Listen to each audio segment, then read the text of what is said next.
Brad Campbell bringing in some sort of bag after practice, and there was like craft dinner in it. Oh, that's right. Every Wednesday night, Brad would come in with a mysterious gray bag or like brown bag. You don't know what's in the bag, and then he just puts it down on the court after practice, and he'll be like, "First one to make a shot from here gets the bag."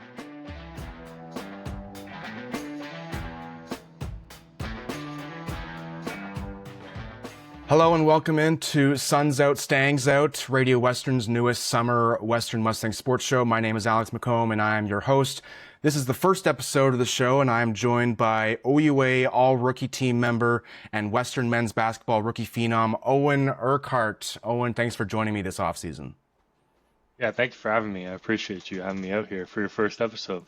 Owen, you just finished up your freshman year at Western. It didn't end the way you wanted to, but your team did show its teeth this past season as one of the best squads in the country during much of the regular season especially.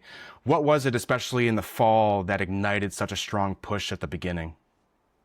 Yeah, I think like we just came in to like training camp in late August, just like with a goal in mind. Like we wanted to be one of the best teams in the country, and we had like a new group of guys, and we knew that we had like a possibility to be great this year, and we just like came together. You know, we had some good leaders like Tiny John, who was a first team OUA All-Star this year, and Mateo Zagar, who graduated, and they really just helped us like come together as a team and just like really rally together to have that like guns and roaring start that we had. And then on the flip side, what really needs to be cleaned up, do you think, going into your second year individually and as a team? Yeah, I think for myself individually, I need to get better on the defensive end. It's been a big adjustment. The guys are a lot stronger in the OUA, like compared to high school, so it's a big adjustment. Need to get stronger and be able to hold my own a little bit more inside. And as a team, I think we just need to keep like our composure and just be ready for like anything that comes our way. Because I feel like we got a little too comfortable in the second half of the season there after our hot start, and it kind of like came back and bit us in the butt at the end of the year. Now, you individually finished the regular season, I believe, second in the OUA in field goal percentage. For the big man shooters listening at home, what's the secret sauce to being an efficient scorer at your height? I think it's just work on your touch. Like for me, like I just really focused on my touch when I was in high school. I really just perfected it. I didn't try and do too much. I just like knew that that was a very like easy thing to do. So I got really good at it because like then once you get really good at it, then it's like an easy shot that you know is going to go in most of the time. And you were also top three in the OUA in blocks as a rookie. Is there a specific not in my house moment from this past season that stands out as a moment that you told the rest of the conference to put some respect on your name? Uh, I'm not too sure. I had one block against Luke Grace, who's like one of the better big men in our league that I was pretty happy about. That was a good one for me. But because the time we played Windsor before, it was a beat down for me on defense. But so I was happy to get that big block on him. Was that the game in January, the first game back? I think you had like six Yeah, it was our first blocks. game. You had like 6 blocks in that Yeah, I game. Yeah. did. Yeah, I had quite a few blocks in that game. I think that started maybe a little string for you that where you had multiple double-digit games and points as well. Was Mm. that like what kind of ignited that first 2026 push for you? I think I just came in like after the Christmas break, like knowing that there was an opportunity for me to like give like valuable minutes like on the offensive end and be able to like contribute for my team. And like our coach Brad Campbell, he's like a very smart coach, and he like put me in a lot of good opportunities to be able to score, and like he trusted me and he let me like go out and work. And then, going from high school to being an OUA all-rookie team member and a Mustangs Rookie of the Year nominee, it's a huge jump. At what point in the season did you realize, okay, I really belong here. I really belong at this level? Uh, I felt like at the start, like training camp was a little bit difficult, but then after that, once I started to get my footing, I was like, oh, like I can compete with these guys. Like they might be a little bit stronger and bigger than me right now, but like I can definitely like compete. Like and like I feel like around like once we started playing like our first few training camp or like our first few preseason games, that's when I really started to feel like I belong here and like I can do this, you know? Yeah. I mean, you started high school as well during the pandemic era. How did you stay motivated to stay in basketball as a young buck and keep your game sharp when the whole world seemed to stop? Yeah, for me, ever since I was a kid, I loved basketball. Like I would watch all the Raptors games, like with my dad, and I'd like dress up like as NBA players for every like Halloween. So like it wasn't really much of like an option for me. Like I always kind of knew that I wanted to keep playing basketball. And through COVID, I was lucky that I had the opportunity to like continue to play basketball with like a basketball team in London called Team Compass. It's a basketball program, but they like continue to run through COVID. So I was lucky to have that opportunity, which led to me going to a prep school the year after in London. Yeah, you played at Crestwood Prep, which is a known basketball powerhouse, especially on the women's side. Aaliyah Edwards went there just before you got there, and Toby Fournier was there at around the same time that you are, and now she's tearing it up at Duke. First of all, did you cross paths a lot with Toby when she was around? Yeah, me and Toby were good friends. We used to like train together sometimes too, like because we were both big, so we would like train a lot together at Crestwood. But yeah, me and Toby are good friends. Still keeps up to touch or up to date with her from time to time. And then, what about the training and the prestige at Crestwood prepared you for the next step up to collegiate basketball? Yeah, Crestwood was a good place to help prepare me with especially the like academic side too. It helped like learn how to like balance the basketball with school because it's a pretty high academic school and like just we had a very heavy basketball load as well at Crestwood with practicing like every day of the week, kind of like what we do at Western. There'd be like after like you're done your school day and you gotta like kind of find time to do your homework and stuff. So it really did help prepare me to like succeed at Western. And then you did a one final year before you did went to Western at another school. What was that team like? What was that year like for your final year of high school? Yeah, so I was at Fort Erie last year, and it was a great year. Like it was with some of the guys that I played with when I was younger too. Like we all went to the school together for our last year, and it was a lot of fun. We were one of the best teams in the country. We only lost, I think, 3 games on the season last year. We got to play against somebody who's going to get drafted to the NBA next year, which is pretty cool. His name's AJ DeBanza. We got to play against him a couple of times, which was cool, and it was a fun year. And then what was the recruiting process like when you were deciding where to spend the next 4 years of your life? Yeah, so out of high school, like I was talking to a couple Division 1 schools and a couple Division 2 schools. I had a few Division 2 offers and a bunch of like JUCO offers, but I ended up like opting into staying like home. Like I'm a London guy, so I'm born and raised in Thorndale, just outside of London.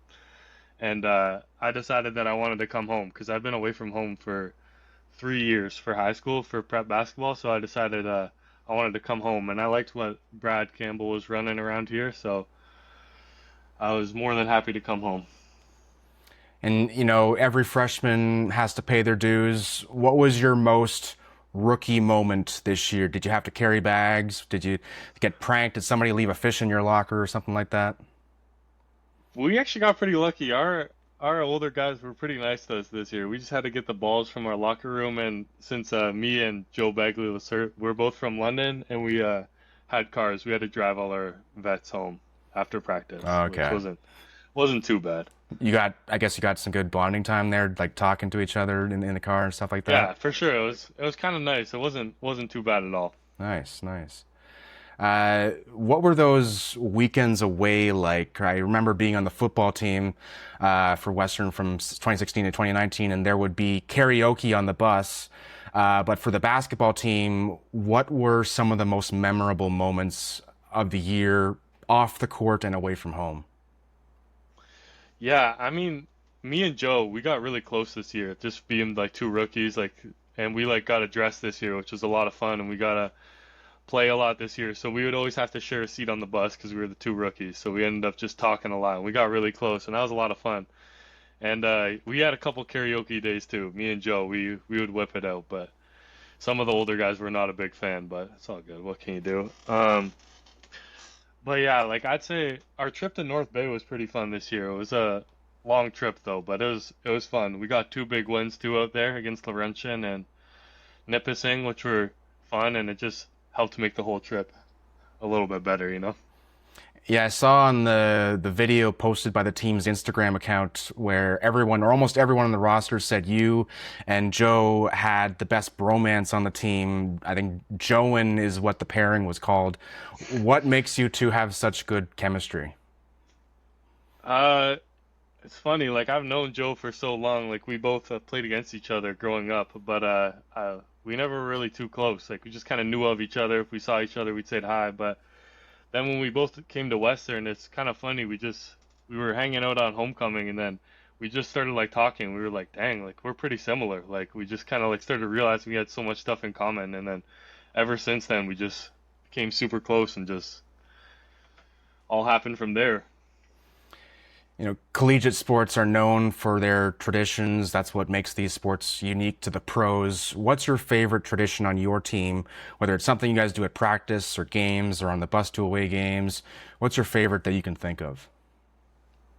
Hmm, that's a good question. Um, it's hard. We don't really have too many traditions. Like we just like I can't really think of any right now. There was one video. I don't know if it was a tradition or if a one-off thing, but there was a video of Coach Brad Campbell bringing in some sort of bag after practice, and there was like craft dinner in it. Oh, that's right. You're right. You're right. Okay, yeah, that's a good one. Every Wednesday night, Brad would come in with a mysterious gray bag or like brown bag. You don't know what's in the bag, and then he just puts it down on the court after practice, and he'll be like, "First one to make a shot from here gets the bag." And the first week was like craft dinner. The next week was like applesauce or something. Then the next week I won that one, and it was like a bag of chips, candy, like a nice like drink. Like it was pretty. It was not bad. It was kind of like a fun thing to do after practice. What was the chip brand? Do you remember what it was?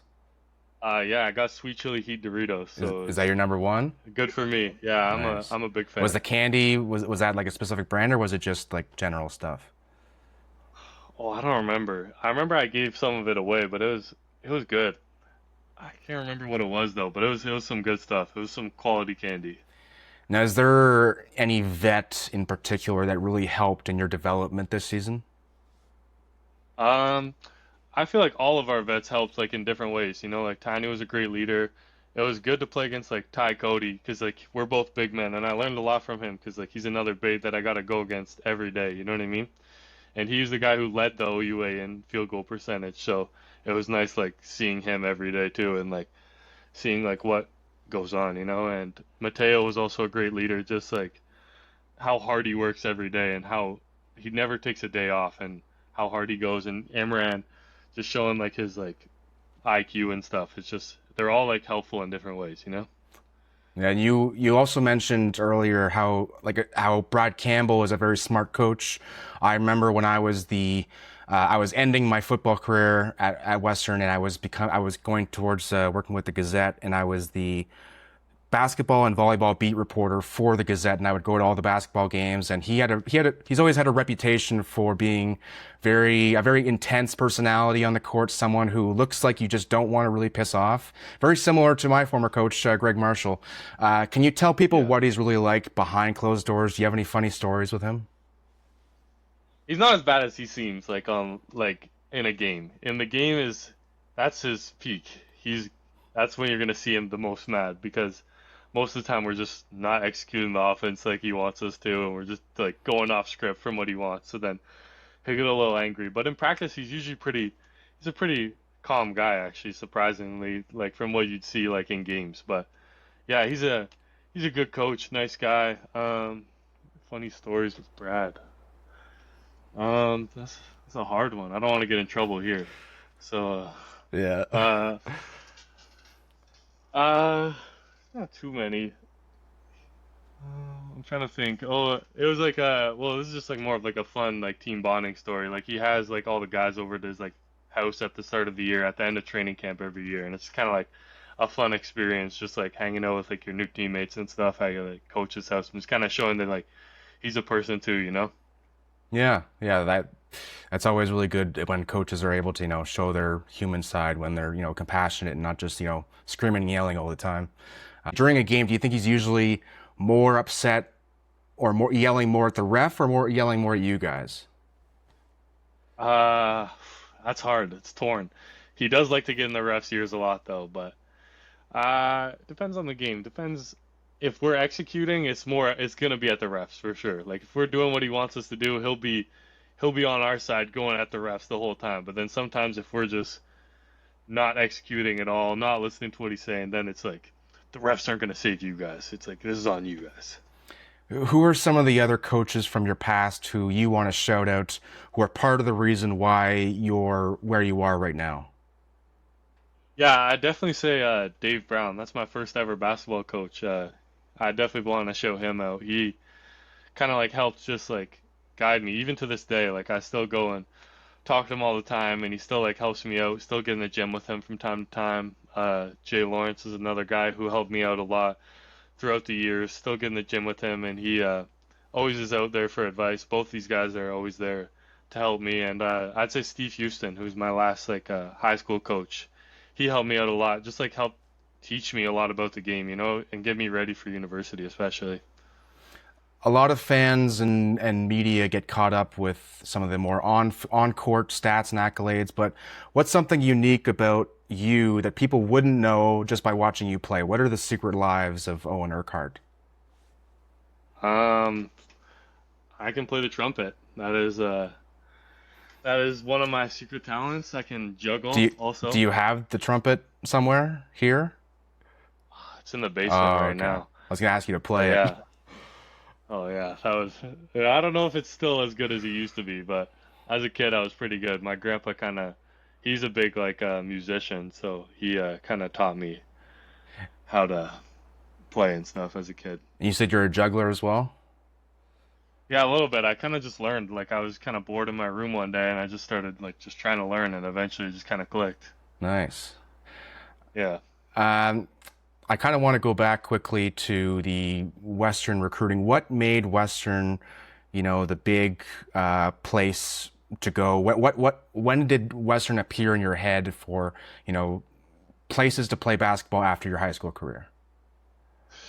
Yeah. So I started talking to Coach Brad when I was in grade 12, so before my fifth year of high school. And it was kind of just more like introductory stuff. It was like one of the first universities I'd talked to, especially like I think it was the first U Sports school I'd talked to.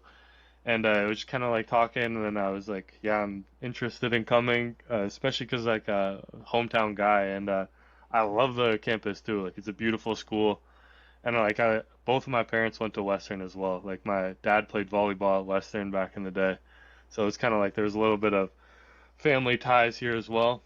Um, but yeah, and then last year I was kind of like torn between a couple of schools. I was torn between like Carleton, TMU, and Western, and those were kind of like my main three that I was thinking about. And I don't know, it kind of came down to I liked Brad, and then I came out for like a practice thing kind of with the guys, and I just loved all the teammates. You know what I mean? So like I loved all the guys here, and that really kind of sold me. Like it was a great environment. Like the coach, got to live at home is can't beat that. Has your dad told you some of his stories from his Western days? Yeah, he's told me some of them. I feel like he leaves out some details to kind of like keep himself looking like top figure, but told me some things. He's told me about how his rookie class had to do a scavenger hunt around the whole campus and all around London and got buy a bunch of stuff for their vets. Think you need to introduce that when you become a vet on the team. Yeah, that's what I'm thinking. I gotta bring that to basketball. Yeah, yeah. Since this show is called Suns Out Stangs Out, I want to finish off here by asking you, what does your summer look like for training and also, non-basketball activities? Yeah, so for training right now, we actually have a like practice thing tonight that I'll be going to after this, and yeah, so we lift 3 times a week throughout the summer, And we play in some random league against like Fanshawe and some other like men's league teams once a week, which are Wednesday nights, and then we have runs Mondays and Thursdays, which just like getting in the gym, just getting up, playing. And then I work a full-time job at a campsite called Happy Hills. It's kind of like out by Embro. It's kind of like out in the middle of nowhere. Nice. Sounds like you got a pretty full summer coming up. Thanks so much for being on the show, by the way. That's it for this episode of Suns Out Stangs Out. Big thanks to Owen Urquhart for stopping by. Watch out for him this fall. I'm Alex, telling you to keep the heat up and the hooves running. We'll catch you next time on Radio Western.